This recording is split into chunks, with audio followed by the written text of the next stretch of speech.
Solar winds swept clean this planet 4.5 billion years ago. Earth thrived. Its natural elements helped it to flourish, and its bounty was for all to share.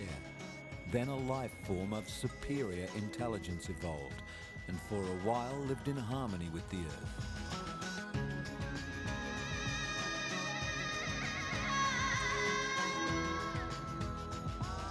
But paradise has been put into jeopardy. The motives are irrelevant. The consequences, severe.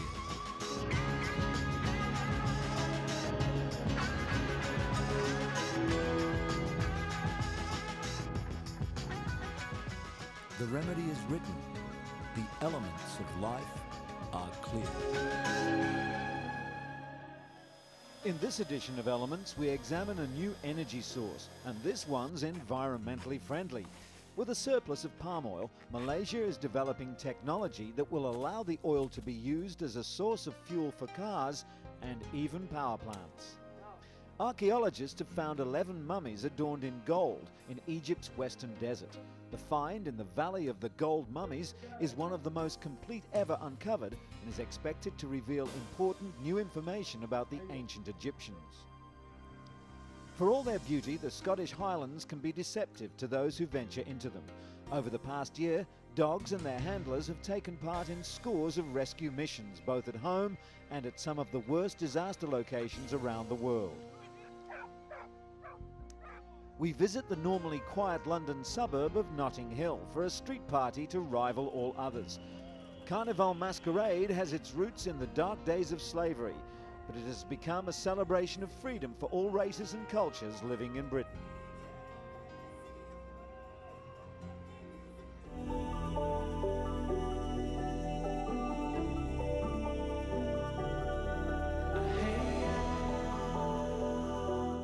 But first, residents of the small island of Tanegashima, 1,400 kilometers southwest of Tokyo, were surprised to find a whole herd of small whales beached on their western shores recently. Scores of local surfers and townspeople braved the freezing winter waves in an all-out effort to save the 2-meter-long melon-headed whales. By the following morning, 44 of the original 171-strong herd lay dead on the sands of Nagahama Beach.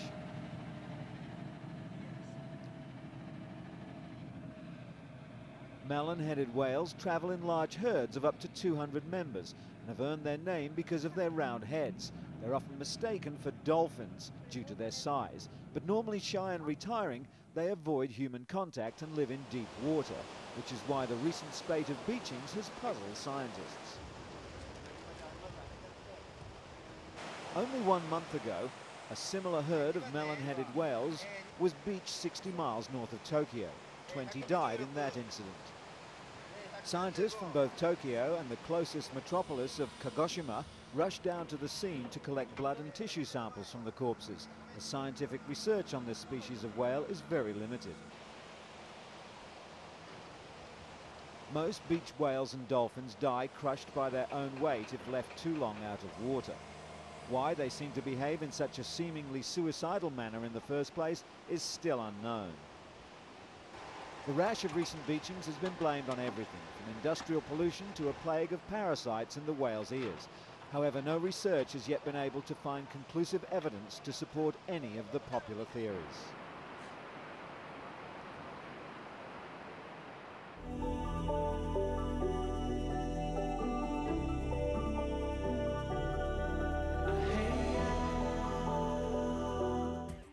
Described by their discoverers as the most magnificent and complete mummies uncovered in recent times, Egyptian authorities have revealed tombs containing 11 mummies near the Barayan Oasis, 215 miles southwest of Cairo.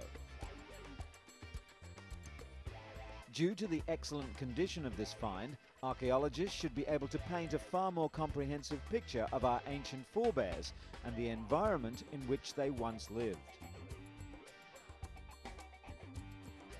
According to Egypt's Supreme Council of Antiquities, the mummies are about 1,800 years old. They belong to one family and are all in good condition. The tombs, which extend deep underground, contain the sarcophagi, more than 240 small sculptures, and an amulet of pure gold representing a son of the pharaonic god Horus. Some of the mummies have plaster casts bearing paintings of the gods of the afterlife. One which has particularly caught the imagination of the experts is that of a 3-year-old child lying next to the mummies of his father and mother. It has a mask with the drawing of a child who appears to be crying.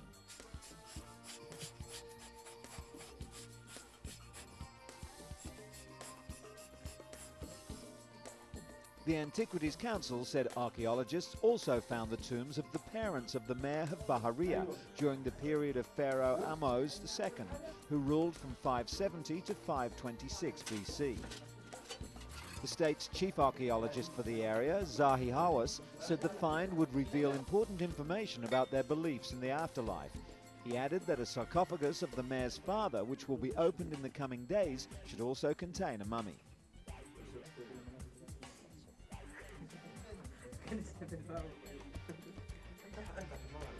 Hawass explained how the limestone sarcophagus of the mayor's wife was also found this year, and beside it were 222 small statuettes and amulets, which provide comfort for the deceased in the afterlife.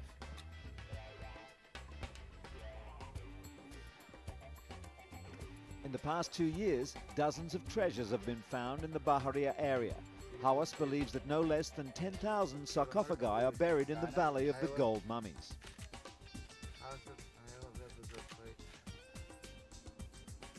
The Manchester Museum has one of the world's largest collections of Egyptian mummies, and as part of their research, they pioneered many non-invasive scientific tests.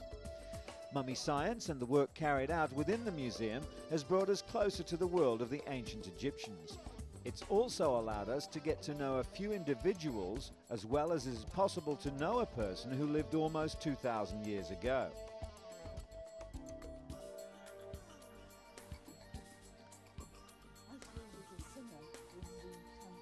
This is Azru, a singer in the temple of the god Amun at Karnak. She died when she was about 60 years of age. Azru would have been of the upper classes and had a very nice lifestyle in ancient Egypt. According to scientists at the museum, she had osteoarthritis. If you look at the top joint of the second finger, you can see it's bent back, and this would have been how she was in life just before she died. In June 1975, doctors carried out the first modern autopsy of an Egyptian mummy, known as Mummy 1770.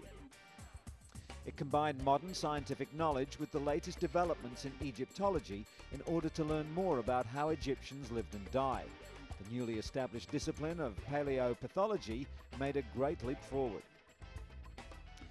The medical forensic team recreated the rounded adolescent features of Mummy 1770, leaving the model's mouth slightly open, as a bone defect may have caused nasal congestion.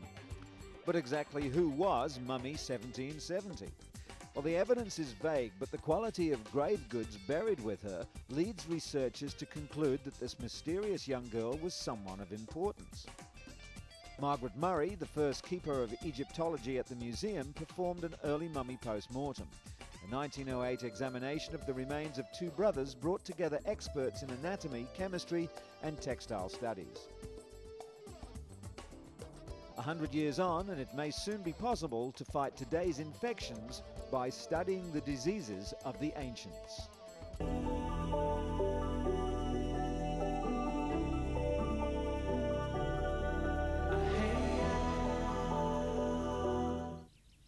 The Highlands of Scotland, a wild and rugged landscape largely devoid of human habitation, where nature and the elements hold sway. This interface of water and rock, often breathtaking, is a magnet for climbers and hill walkers. Among its moody peaks, the most intrepid can find true challenges, but the rapid changes of weather demand great caution too.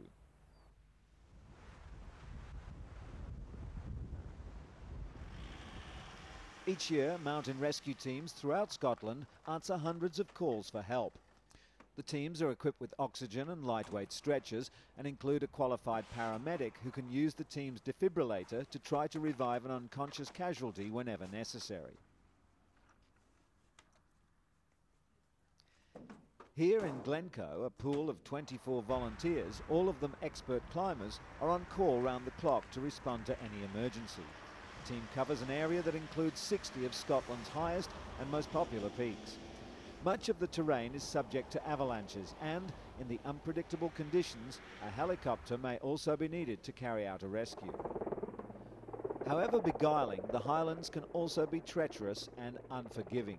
Team members have to combine great skill with a cool nerve and the agility to move quickly over the roughest of ground. Saving minutes can mean the difference between life and death to an injured walker stranded on a mountainside and suffering from exposure.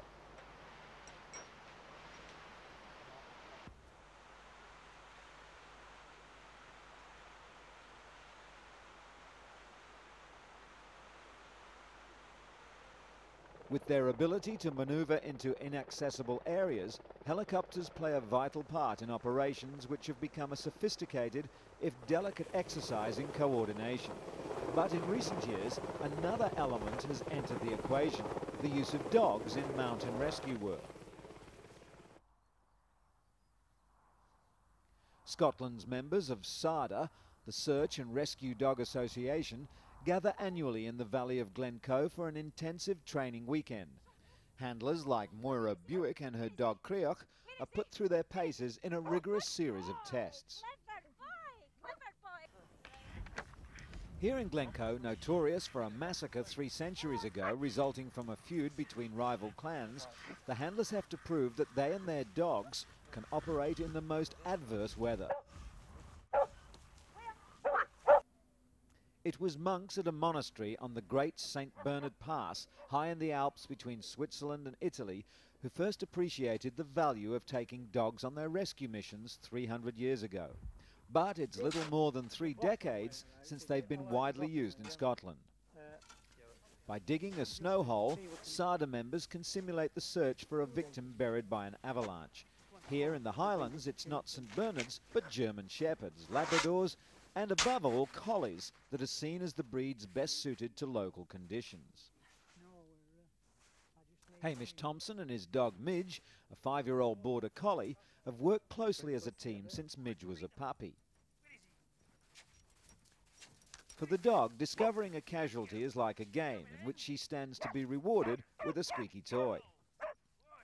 Hamish and Midge are no strangers to mountain emergencies and have located several people in the worst blizzard conditions.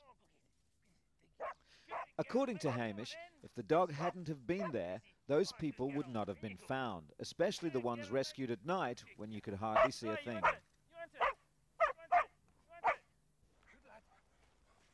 Dogs and their handlers have to be in tip-top physical condition for rescue work. Putting on a harness, used to winch the dog to or from a helicopter, is a signal that the game is about to start.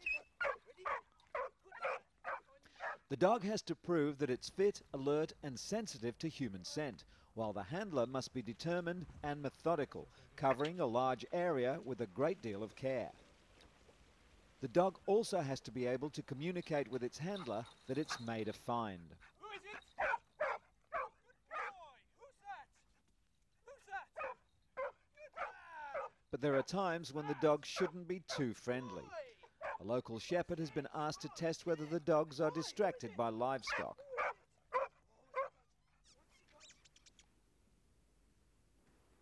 Gordon Fraser has spent 2 years training his collie, a natural sheepdog, to curb its herding instincts. It could jeopardize a rescue attempt if the dog is not instilled with a sense of discipline, becoming indifferent to the tempting delights of rounding up sheep.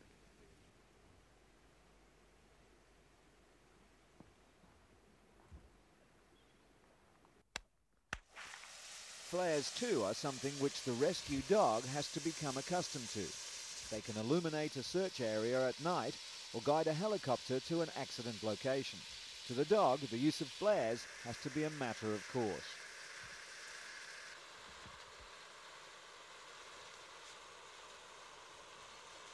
A dog's capacity to pick up a human scent up to 500 yards away is an invaluable tool in Scotland's wide expanses of wilderness.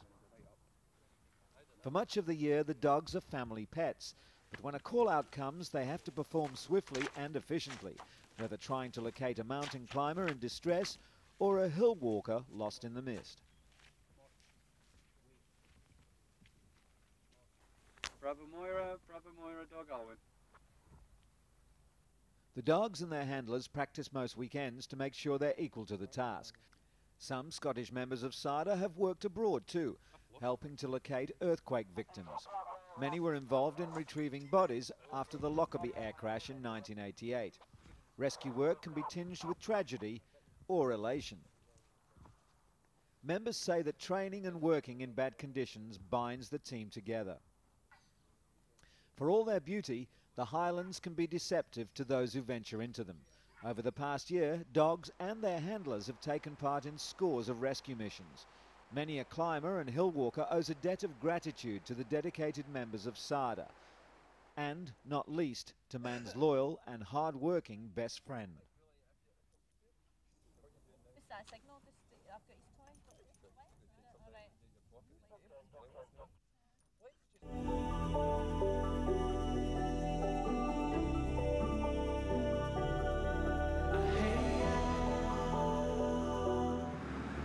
Palm oil is normally used for everything from domestic cooking oil to soap, but with research, this normally unremarkable commodity could be powering electric plants and fueling cars. Across Malaysia, the oil harvested from palm trees has long been a source of income for small landowners. But as synthetic and lower fat oils replace it, the demand for palm oil has fallen to record lows. Now a government project hopes to find alternative use for the oil, primarily as fuel for power plants. Primary Industries Minister Ling Keng Yak told reporters at Tenaga's plant in Prai District in the northern state of Penang that the government planned to use at least 400,000 tonnes of palm oil as fuel this year. When used in power stations, palm oil is mixed with medium fuel oil, or MFO, to make a type of diesel.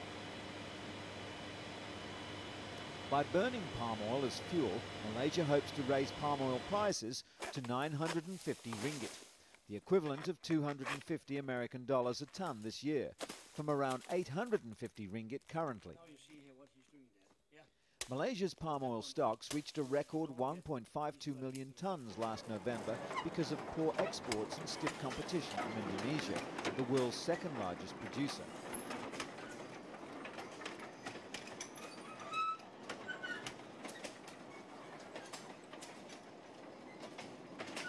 Minister Lim said the government would ask industry to replace at least 10% of their fuel needs with crude palm oil. He said other industries, such as cement making, also had the potential to use crude palm oil mixed with medium fuel oil to run their boilers. The Malaysian government is trying to convince a sceptical market that palm oil-based fuel can be burned like diesel or petroleum to create energy. Malaysia's power generating company, Tenaga Nasional Jana Kuasa, said they will continue experimenting with various blends to power the utility, while several other companies appear to be supportive of the venture as long as the costs remain the same. The government has assured industry that the price that has been set for the palm oil will not change. So basically, it's a win for the Tenaga Power Company, the government, and for the people of Malaysia, especially the small landowners, whose lives rely on the value of palm oil. Tenaga's chemists have been firing various combinations of the palm oil to enhance the blend. 20 tonnes at first, then 2,000 tonnes until they'd achieved the optimal mix. The oil can run cars as well as the 120 megawatt Prai power plant, which is connected to the national power grid and contributes electricity supply to Penang Island.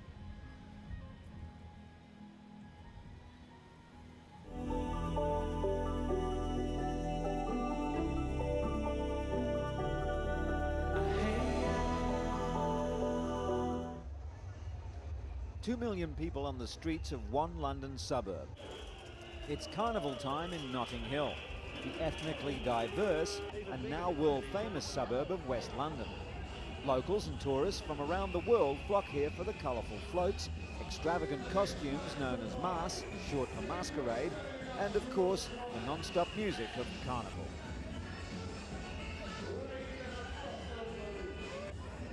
Now in its 36th year, the Notting Hill Carnival has grown from a handful of steel bands into the biggest street party in Europe, some say the world. Carnival has its roots in Trinidad, where it grew up as a celebration of freedom from slavery and oppression.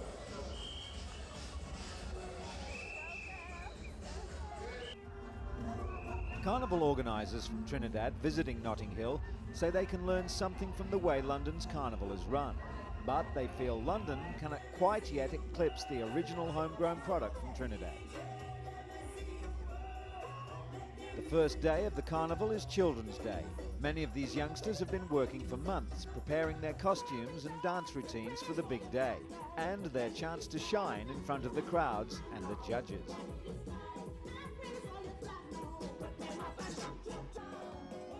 Judges try to cast a critical eye, although it's hard to be serious mid-carnival and decide on the best costume and dance routine out of hundreds to choose from.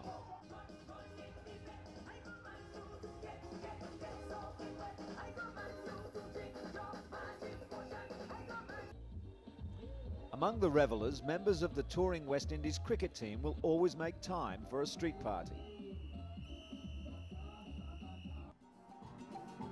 Carnival Masquerade has its roots in the dark days of slavery, when once a year the slaves dressed up in parody of their owners. Carnival today is therefore a celebration of freedom for the descendants of those slaves. Over the 35 years of the Notting Hill Carnival, it's grown into an outdoor party where everyone can celebrate the blend of races and cultures that makes up British society today. In the last few years, commercial sponsorship has given the carnival a financial boost. And this year, for the first time, there's an official charity, Cancer Research. The aim is to raise money, educate and entertain. According to Susan Osborne, Director of Communication for the Cancer Research Campaign, the carnival is a great vehicle for their message, as cancer screening is a taboo topic in certain cultures. When people come to a new country and start adopting local lifestyles, the sorts of cancers they're prone to change as well. Controlling crowds of this size is a big job for the 7,000 police on duty, but coordination with the carnival organisers ensures that the peace is maintained. After all, having a good time is what everyone, young and old, is determined to do. And that brings us to the end of this edition. We look forward to your company next time for Elements.